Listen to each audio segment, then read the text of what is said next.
cette année qui n'a pas été de tout repos. Comment est-ce que vous pourriez la qualifier? Comment tout cela a impacté justement votre activité, a impacté ADIS? Alors effectivement, bonsoir à tous. Les branches, on n'en a certainement jamais autant parlé qu'aujourd'hui. Moi, ça fait plus de 15 ans que je baigne dedans au service des branches sur la protection sociale. Mais cette année, dès que j'allumais mon poste de télévision, même si c'est un écran plat, on parle encore de poste, effectivement, on ne parlait que de branches. Alors sous le sujet, bien sûr, hiérarchie des normes, branches et entreprises.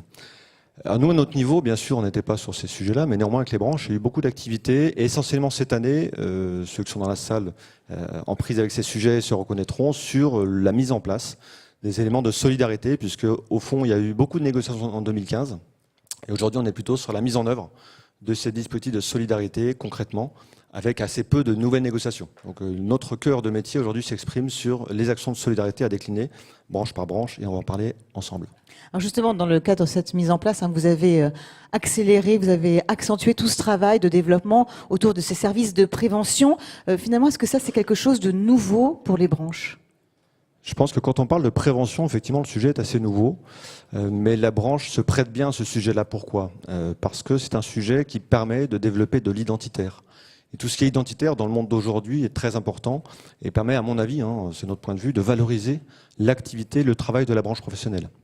Donc l'identitaire s'exprime à travers des politiques de prévention et je pense que c'est certainement le plus emblématique pour une branche. On a un sujet qui est aussi très important pour nous, organismes assureurs, c'est que la durabilité des clauses de recommandation, bien souvent 5 ans, nous permet d'inscrire ces politiques de prévention sur la durée. Parce que souvent un problème pour un assureur, c'est d'avoir un contrat qui peut tous les ans tomber et de perdre le client tous les ans et de s'investir alors qu'on peut perdre le client l'an prochain, c'est compliqué. Dans les branches, on a la durabilité qui permet de créer employeurs, salariés et organismes assureurs une dynamique sur moyen et long terme. Et enfin, le besoin aujourd'hui des branches, je pense qu'il est d'être accompagné sur quel type de service peut-on décliner. Et là-dessus, on a essayé de, entre guillemets, se plier en 4 avec nos institutions depuis 2-3 ans pour développer des nouveaux services, pour challenger nos catalogues de services afin de les adapter aux demandes des branches. Alors ça n'a pas été forcément toujours très simple, mais je pense qu'on a essayé de tenir compte et au fond, on co-construit avec les branches un modèle qui, je pense, aura du sens pour les entreprises et les salariés. On verra quelques exemples tout à l'heure. Alors justement, je voudrais vous demander, est-ce que ça marche, cette mise en place de nouveaux services? Comment ça se passe en ce moment? Alors ça a commencé, rappelez-vous, en 2016 concrètement. On avait présenté, on avait 6 branches en 2016 qui avaient mis en œuvre concrètement des dispositifs sur une quarantaine de régimes de recommandation que nous avons. Donc 6 sur 40, c'était pas énorme. Aujourd'hui, on est presque à une petite vingtaine, donc 17 branches. On est presque à 50% des branches qui doivent organiser, qui l'ont fait. Donc ce sujet évolue quand même sensiblement. Il y aura encore du travail à faire en 2018. Mais aujourd'hui, c'est intéressant de noter 2 choses. D'une part, les branches jouent le jeu, bien sûr, quand elles sont recommandées. Quand elles recommandent, pardon. Mais néanmoins, au-delà de ça, il y a une pratique que moi je constate qui est la vertu de ces dispositifs est en train de gagner des régimes dans lesquels il n'y a pas d'obligation. On a des branches qui n'ont pas l'obligation d'organiser parce qu'il n'y a pas de recommandation, qui pour autant, à titre volontaire, trouvent plutôt pertinent de développer ces politiques. Et on a une dizaine de branches aujourd'hui qui réfléchissent à titre volontaire à ces dispositions de solidarité. Alors justement, est-ce que vous avez des exemples, des actions que vous avez pu mettre en place justement donc, dans ces régimes de branches ? 3 types d'exemples pour illustrer concrètement quelques évolutions. Le premier, c'est sur la branche de l'animation socioculturelle historiquement. C'est les branches dans lesquelles on retrouve des entreprises, des associations du type centre de loisirs, de type école de musique. Dans ces branches-là, les salariés accueillent du public, sont en contact avec du public. Donc l'idée des partenaires sociaux, avec les opérateurs recommandés, a été de décliner une politique notamment de formation théorique certifiant sur les gestes de premier secours, sur la base d'une application qui est assez innovante. Et cette application, c'est un jeu sur un smartphone ou sur une tablette qui vous permet au bout du jeu, au bout des parcours du jeu, d'avoir un diplôme qui correspond au diplôme qui s'appelle Formation Prévention et Secours Civique niveau 1, qui est un diplôme instruit au départ par la protection civile. Donc on a un diplôme officiel sur la base d'un jeu et on vient former des salariés qui sont en contact du public. Un deuxième exemple sur la prévention elle-même, sur la prévention primaire, sur la branche de la chaussure, on est en train de travailler. Voilà, il faut faire une démarche au départ d'audit, travailler sur les problématiques de troubles musculo-squelettiques. L'idée étant de décliner après un plan d'action propre à cette branche, propre aux problématiques qu'on peut constater dans la profession. Et enfin, une dernière branche sur laquelle il y a un programme assez ambitieux et vaste qui a été mis en œuvre, qui est la branche de la récupération et du recyclage. dans lesquels on a un ensemble de dispositions visant la protection du salarié, notamment liée à la santé. Alors je vais citer quelques exemples. Le bilan de santé, une série d'examens qui permet de diagnostiquer en amont des maladies qui peuvent survenir. On a aussi, dans les cas de maladies graves, un second avis médical, notamment pour des maladies diagnostiquées du type cancer. Un accompagnement au deuil et plus globalement un accompagnement des services, des situations spécifiques, notamment de handicap, d'aide aux aidants. L'idée, c'est d'avoir une politique générale qui essaie de trouver des solutions aux différentes problématiques que peuvent rencontrer les salariés. Et on a des branches qui sont maintenant très actives à l'écoute des besoins des salariés et on essaie bien sûr d'apporter des solutions pertinentes de ce point de vue-là. Donc on voit bien effectivement dans comment se matérialisent concrètement ces exemples de politiques que vous avez mis en place, politiques de solidarité à travers donc les exemples que vous venez de nous décrire. Alors pour poursuivre sur l'actualité de la protection sociale, cette année, vous souhaitez nous parler d'une étude inédite que vous avez réalisée justement. Alors est-ce que vous pouvez nous en dire plus? De quoi s'agit-il exactement?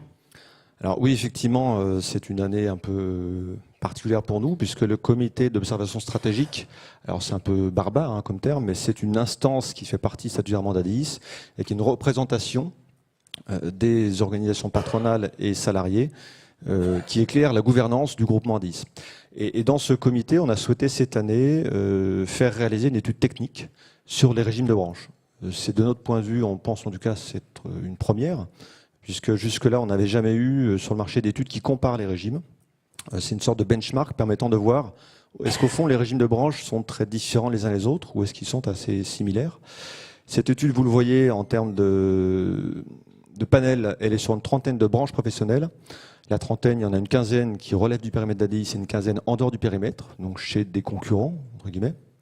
Sur ces 30 branches, on a panaché les secteurs d'activité comme vous le voyez, et on a en tout sur les 30 branches 24 régimes frais de santé nationaux et 29 régimes prévoyance, pour environ 4,6 millions salariés, donc c'est près un peu plus d'un quart des salariés du secteur privé. Donc un panel représentatif en volume. Donc du coup, alors grâce à ce panel, vous avez pu réaliser, on va dire, le profil type d'une branche, c'est ça?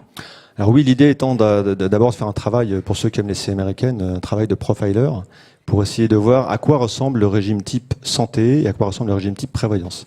On va rentrer un peu dans le vif du sujet, avec quelques slides relativement simples néanmoins, mais que je vais vous commenter. En moyenne, donc, quand on parle d'un régime frais de santé, le portrait robot du régime santé, c'est la couverture de l'ensemble des salariés. C'est en moyenne 2 options proposées, 2 options pour améliorer le niveau de garantie de base obligatoire dans la branche. La couverture des ayants droit est facultative. La participation de l'employeur est de 50% et la cotisation moyenne constatée est de 32 €, un peu plus 32,40 €. Ça, c'est sur la partie structuration du régime. Quand on s'attache au niveau des garanties, là, on a un constat on a voulu illustrer, comme vous voyez, par grands postes de garantie. Et puis, vous avez tout à droite le taux de couverture de la branche par rapport aux dépenses moyennes.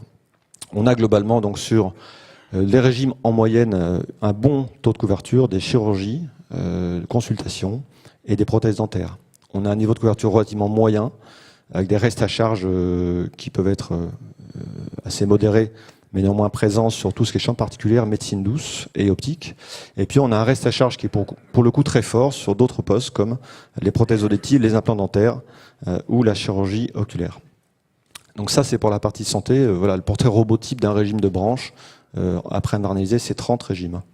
Donc alors vous avez d'abord fait le portrait robot et puis alors ensuite vous avez fait après donc le comparatif. Alors sur la prévoyance, également portrait robot pour aller au bout du raisonnement. Donc ensemble des salariés couverts, des taux de cotisation naturellement qui dépendent des collèges, parce qu'il y a des obligations pour les cadres qui poussent le taux de cotisation vers le haut.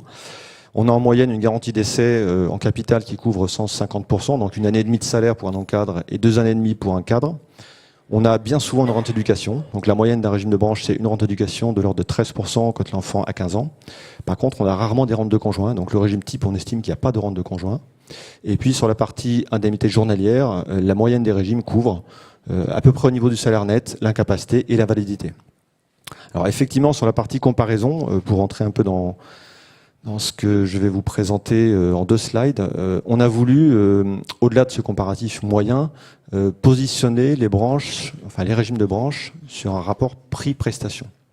Donc vous avez, dans ce que vous avez sous les yeux, vous pourriez penser que c'est mon fils qui a fait des gommettes qui a 3 ans sur un document vierge. Non, c'est pas le cas, c'est bien une représentation des branches. Donc les codes couleurs correspondent à des secteurs d'activité. Le vert, c'est les secteurs commerce-services. Le jaune, c'est les secteurs agricole, industrie, transport. Et le rouge, les secteurs économie sociale.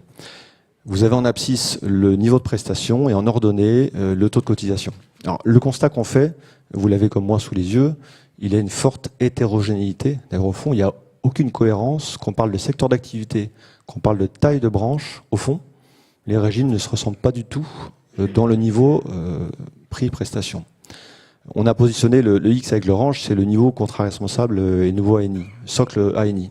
Donc on voit que tout le monde a négocié mieux que l'ANI, quasiment, mais qu'après ça se disperse et que ça dépend de chaque négociation.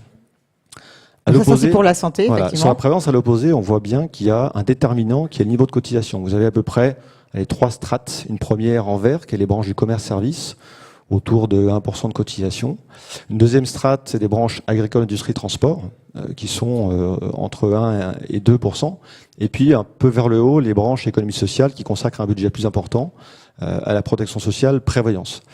Donc, ce qu'on constate là, c'est qu'au fond, le secteur d'activité est assez déterminant sur le niveau de cotisation consacré, mais que pour autant, par contre, par secteur d'activité, on a une forte hétérogénéité des niveaux de prestation. Vous voyez, hein, c'est celle du bas. On a la même cotisation, mais avec des taux de prestation très différents d'une branche à l'autre. Alors au total, finalement, qu'est-ce que vous avez tiré, on va dire, comme conclusion de ce comparatif? Alors le constat, au fond, il est... alors c'est une étude qu'on présentera de façon beaucoup plus détaillée dans les prochaines semaines. Pour l'instant, elle est en cours de finalisation, mais on voulait quand même vous donner quelques informations ce soir. C'était l'occasion pour nous. Il y a 2 constats sur le régime santé et 2 constats sur le régime prévoyance. Concernant la santé, on a des régimes plutôt donc homogènes dans leur construction. C'est qu'au fond, ils se ressemblent les uns les autres dans la structuration des garanties ou dans les personnes couvertes sur les frais de santé.